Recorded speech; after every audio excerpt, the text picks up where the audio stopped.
1000 वर्ष पुरानो इतिहास बोकेको मन्दिर हैन सिन्स्योजी टेम्पलमा आइपुगेको छु म चाहिँ। इतिहासको रूपमा हेर्ने चाहिँ 1000 वर्ष पुरानो हो हैन। थरी थरीका मन्दिरहरू छ हैन। जनधनको रक्षा होस् हैन, आफूले चाहेको आफ्नो कार्यकालहरू सफल होस् भनेर माग्ने गर्छन्। विशेष गरी चाहिँ अब जापानको प्रसिद्ध बौद्ध मन्दिरहरू मध्येको एक हो हैन। नारिता सिन्स्योजी भन्छ यो चाहिँ। जुन अब आफूले चाहेको चिजहरू, चिताको चिजहरू माग्यो भने चाहिँ सबै पुग्छ, पुर्याइदिन्छ भन्ने उनीहरूको चाहिँ आस्था रहेछ क्या यो सिन्स्योजी पोतेरामा हैन। यहाँ हाम्रो बुद्धको मूर्ति हो, हेर्नुहोस् हैन, यस्तो मजाले बनाइरहेको छ। गर्मीमा अझै आनन्द हरियालीसँग रमाउन सक्नुहुन्छ तपाईँहरू हैन। जापानको टप मन्दिरमध्ये एक हो हैन, सिन्स्योजी पोतेरा भन्छ हैन, सिन्स्योजी मन्दिर भन्छ।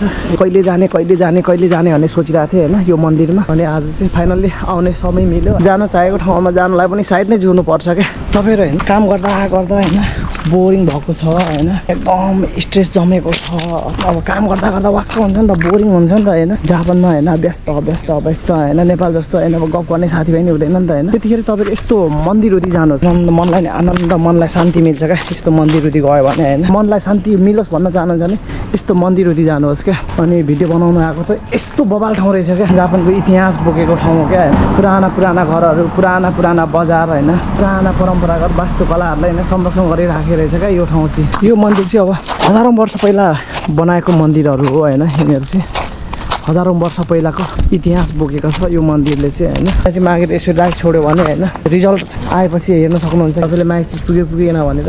अब यहाँ हैन मन्दिरको वरिपरि हैन जापानको के भन्छ परम्परागत स्थितिलाई झल्काउने बनाएको छ र सुन्दर शान्त वातावरण बनाएको छ हैन। परम्परालाई झल्काउने गरी यो वास्तुकलाहरूको हैन संरक्षण गरिरहेको छ है। धन मात्रै माग्ने होइन गाइजहरू होइन, के गर्न चाहेको छ त्यो कुराहरू चाहिँ माग्नु सक्नुहुन्छ होइन। यहाँ चाहिँ अब जापानिजहरूले विशेष गरेर चाहिँ होइन अब जोडी माग्दो रहेछ क्या धेरै जस्तोले चाहिँ होइन। जोडी नमाग्नुहोस् क्या, जोडी खोज्नुहोस् होइन, जोडी खोज्नु पाइहाल्छ। मन्दिर जाऊ पूजा गर, देउतालाई होइन एउटालाई गर भन्ने सिद्धान्तको मान्छे हो म चाहिँ। फेरि पछि पूजा गर्नुभन्दा पनि विशेष गरी चाहिँ भिडियो बनाउन आउँछ क्या होइन, यसो नयाँ नयाँ ठाउँहरूको होइन भ्लग बनाउन आउँछ क्या। ऊ चाहिँ बिहान 9 बजीदेखि उसको 4 बजीसम्म हुन्छ होइन। शान्ति खोज्नलाई कहीँ जानै पर्दैन क्या, र घुम्न जानलाई साथी खोजी हिँड्नु पनि पर्दैन। एक्लै जानुहोस् क्या। आज चाहिँ म जापानको प्रसिद्ध बौद्ध मन्दिरहरूमध्येको एक मन्दिरमा आएको छ जुन चाहिँ सिन्स्योजी। यो मन्दिर चाहिँ नारिता स्टेसनबाट हिँडेर 15 मिनट जस्तो लाग्छ।